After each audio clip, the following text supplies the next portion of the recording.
that. So, first question, Lincoln Journal-Star, Parker Gabriel.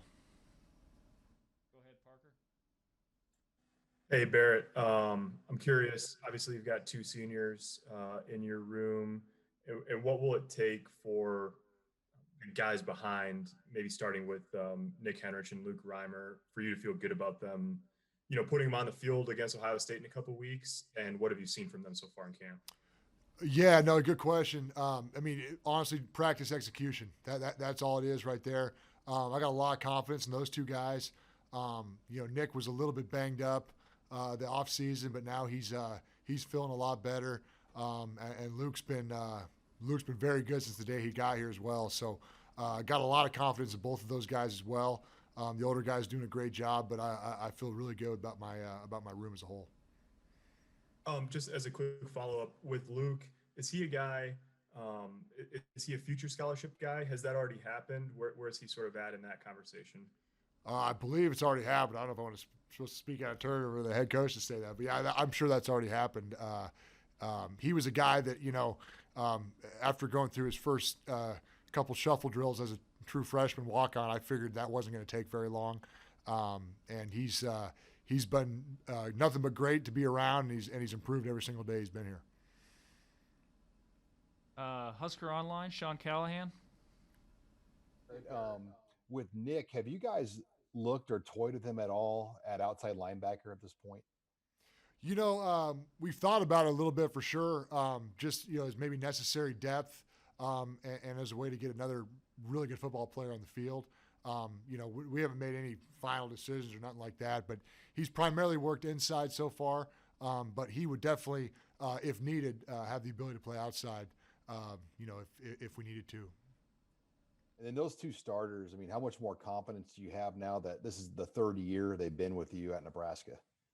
Yeah, it's been really good. I think, the fact that they've both had 3 years in the system now. Will's a full year and, year and a half removed from that ACL injury. Colin has had, like you said, pretty much a full 3 years now, learning inside linebacker as opposed to outside linebacker. So their comfort levels very high at that spot, and as well as me. They know what I expect of them now, and they attack each day pretty well. Nebraska 24/7, Brian Christopherson. Hey, Barrett, I'm sure it's difficult for any newcomer like Malga Clements with this weird off season, but where is he at? Where a guy like him who, he hasn't got the practices in, how close could he be to contributing with the circumstances, I guess? Yeah, the tough part for guys like that is they just haven't had the amount of practices in pads that we would have liked.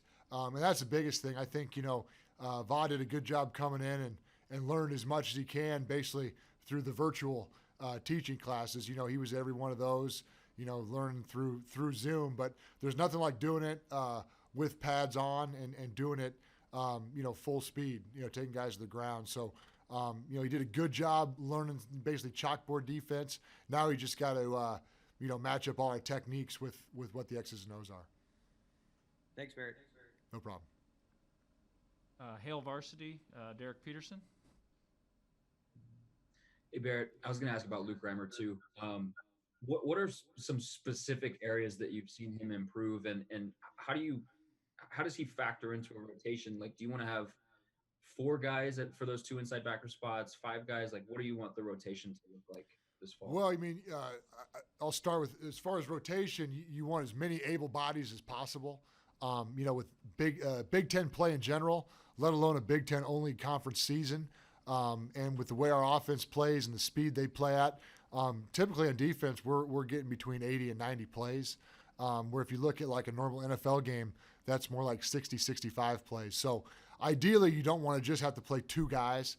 You want to be able to play 3 to 4, maybe even 5 guys, to keep guys fresh, keep guys injuries free. And I think that really contributes to success over the long haul during a Big Ten season.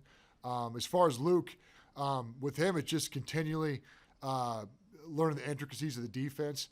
He's got, as far as athleticism, he's about as athletic as any guy we got in our team. He's got as good of a motor as anybody on our team's got. He's very similar to like a Luke McCaffrey type. With some guys are able to run 40 yards once really fast, and some guys are able to run 40 yards 50 straight times really fast. And that's the kind of motor he's got. So he's done a great job since he's been here, and I think he's only getting better and better. Got requests for 3 more here for Barrett, so we'll take those. Sam McEwen, Omaha World Herald. Hey, Barrett, thanks for talking to us today. I really appreciate it. Can you assess the play of your inside linebackers last year? How well do you think they played? And what do you feel like that group as a whole had to get better at coming from 2019 to 2020? You know, in all honesty, Sam, I thought our inside group was a little bit of a reflection of our overall season. I think it was a little bit up and down. I thought when we were good, I thought they played very good. I thought when we didn't have good games, our group usually didn't have good games. You know, and you always look at yourself first, trying to fine-tune little things, little teaching points that could have made things simpler, made things easier. One thing I've been really happy with as a group, and I think, you know, when you got 2 seniors that are in your room and have played a lot of football, they understand the expectations and they understand what the standard needs to be. And for them, it's just going to be how high of a level can you operate every single day. And I think that's where we're still trying to get to as a program overall, is how high is the competition each day that you come to practice, because, you know, football is just a big game of habits. That's all it is. And when your habits are really, really good, the product shows on the field. And that's where we're getting to. I thought last year it was probably too up and down overall. And I thought my guys were, you know, a little bit on that up and down path. I thought too much. So I'm looking for overall consistency. And really that starts with day-to-day habits.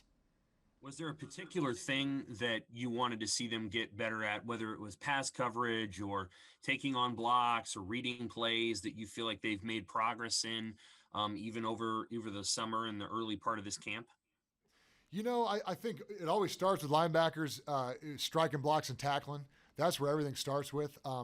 You got to fill the linebackers when it comes to tackling. And I think we've made some little tweaks here and there in the scheme to make it a little bit, I wouldn't say easier to tackle, but they understand leverage a little bit better. And we're doing a little bit better job teaching them where their help's coming from, and that helps you tackle. Whenever you got to tackle somebody that's a really good player in a lot of space with no help, that's hard to do, even if you're an all-pro player. But when you know where your help is, you understand exactly what angle to take. It lets you play faster, it lets you play more sure with yourself. And those guys have really done a nice job of understanding those little principles. And I think the tackling is going to be, you know, a consequence of it. They're going to be a little bit better tacklers because of it. Thank you. Okay. Mitch Sherman, The Athletic. Hey, Barrett. I hope you're well. You now that you've had the pads on for a few days, you're in a unique position as a coach to actually have seen this offense schemed against it a little bit. What do you think? What do you think of their physicality up front? The way the quarterbacks look? What's your assessment through a couple days? Yeah, I think they've been good. You know, I think when we talk about the quarterbacks, Luke and Adrian have both been really sharp. Not only throwing the ball, but with decision making, pulling the ball in the run game too. I think they're executing. It's always been a very versatile offense, but I think it's becoming a little bit more precise as well. And I think they're really getting good at their core plays that they're going to hang their hat on this year. So I've really liked what I've seen from the offense. It's always been a very multiple offense. Got to defend a lot of formations and personnel groupings.